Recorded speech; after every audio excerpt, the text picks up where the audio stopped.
नमस्कार दोस्तों। पूरे देश में गर्मी का दर पर साल इंक्रीज होते जा रहा है और उसका इतना इंक्रीज हो रहा है कि कंट्रोल में नहीं है।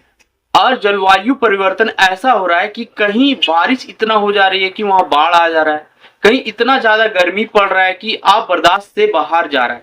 जैसे अभी का जो डिग्री सेल्सियस है 55 डिग्री सेल्सियस कहीं कहीं हो गया है। आप जरा सोचिए कि क्यों इतना ज्यादा गर्मी पड़ रहा है। 1880 के दशक में एक सर्वे किया गया और उस सर्वे में पाया गया कि पूरे विश्व में पर साल 1 डिग्री सेल्सियस इंक्रीज कर जाता है और वो तापमान 1 डिग्री सेल्सियस जो इंक्रीज होता है वो हमेशा बढ़ता ही जा रहा है। जैसे मान लीजिए 1890 में 1 डिग्री सेल्सियस बढ़ा तो दूसरे में 2 डिग्री हो गया, तीसरे में 3 डिग्री, ऐसा इंक्रीज होते जा रहा है। आखिरकार ऐसा क्यों इंक्रीज हो रहा है, हम इस वीडियो में तफसील से समझेंगे और आपको हम समझाने की कोशिश करेंगे कि हमारा जलवायु परिवर्तन इतना क्यों हो रहा है, इतना ज्यादा गर्मी क्यों पड़ रहा है और इसका निवारण क्या है। वीडियो में बने रहे। मैं आपका दोस्त शाहिद। अगर वीडियो में नए हो तो लाइक करो एंड सब्सक्राइब करो। अभी जो हमारे भारत में इतना ज्यादा गर्मी पड़ रहा है उसका एक मेन रीजन है एल नीनो, जिसके कारण इतना ज्यादा गर्मी पड़ रहा है। कहीं इसके कारण इतना ज्यादा गर्मी पड़ता है तो कहीं इतना ज्यादा बारिश हो जाता है, कहीं जलवायु परिवर्तन हो जाता है। जलवायु का परिवर्तन है वो उसका मेन रीजन है एल नीनो। और एल नीनो क्या है? जब समान समय में दक्षिण उष्णकटिबंधीय प्रशांत महासागर में उच्च दबाव का अनुभव करती है तो वैकल्पिक रूप से उष्णकटिबंधीय हिंद महासागर में निम्न दबाव का अनुभव करती है। इसी का अपोजिट अगर उष्णकटिबंधीय हिंद महासागर में उच्च दबाव का अनुभव करती है, उसी तरह उष्णकटिबंधीय प्रशांत महासागर में निम्न दबाव का अनुभव करती है। इसे ही एल नीनो दक्षिण दोलन कहते हैं और इसी के कारण इतना ज्यादा जलवायु परिवर्तन होता है। और इसके प्रभाव ये होता है कि समुद्री तट में इतना ज्यादा तापमान बढ़ जाता है और दूसरे जगह बहुत ज्यादा बारिश होने लगती है, क्योंकि वहां से स्ट्रीम होके ऊपर जाती है।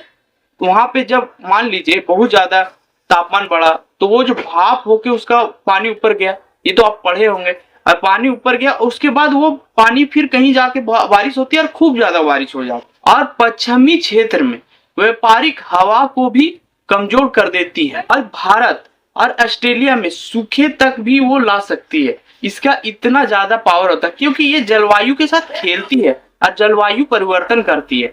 एक पहला रीजन मोटा मोटा ये हो गया जिसके कारण होता है, और दूसरा रीजन आप सभी को पता होगा। दूसरा रीजन मोटा मोटी समझ लिए ग्रीन हाउस गैसेस के कारण होता है, जैसे क्लोरोफ्लोरोकार्बन, जो आप बहुत ज्यादा इन्वायरमेंट का, वातावरण का हवा ना लेने के कारण एसी यूज करते हैं अपना रईसी दिखाने के लिए। फिर कार्बन डाइऑक्साइड के कारण भी जो ग्रीन हाउस प्रभाव आता है वो कार्बन डाइऑक्साइड के कारण ही आता है।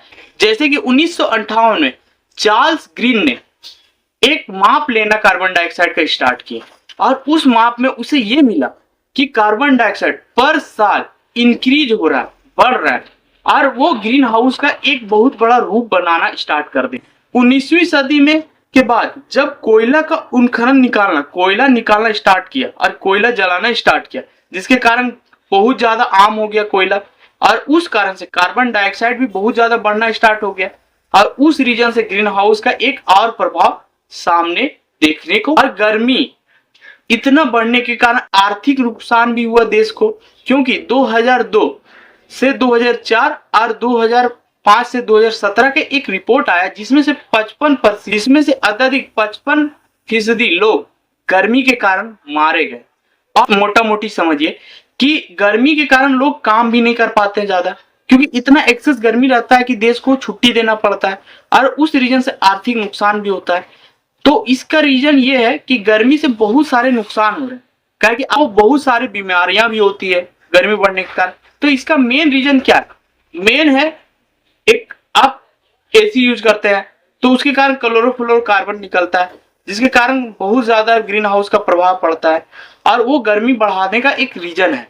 तो आप उस चीज से बचिए, ज्यादा से ज्यादा से पेड़ लगाइए और सुविधा बढ़ाइए, और आप कोशिश कीजिए कि जिससे ज्यादा नुकसान हो रहा है, जो गैसेस तो आपके अंडर कंट्रोल है, कि जो ग्रीन हाउस गैसेस होते हैं वो आप कंट्रोल कर सकते हैं। उस चीज को आप नहीं जलाइए, उस चीज को कम यूज कीजिए, और कम यूज कीजिएगा तो आप जलवायु थोड़ा सा परिवर्तन कर लीजिएगा, क्योंकि आप ग्रीन हाउस गैसेस को कम कर रहे हैं। तो वो रीजन से आप थोड़ा सा अपने भागीदारी देश के लिए दीजिएगा, और उस एक मुहिम के हिसाब से अब जैसा बढ़ रहा है पर डिग्री सेल्सियस, तो उस हिसाब से आप आगे सोचिए कि बढ़ते जाएगा और हम इसी तरह से यूज करते जाएंगे तो वो चीज नुकसान पहुंचाएगा पूरे दुनिया को, और उसके बाद आपके आने वाले जनरेशन को भी।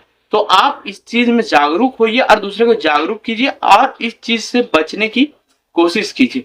Thank you.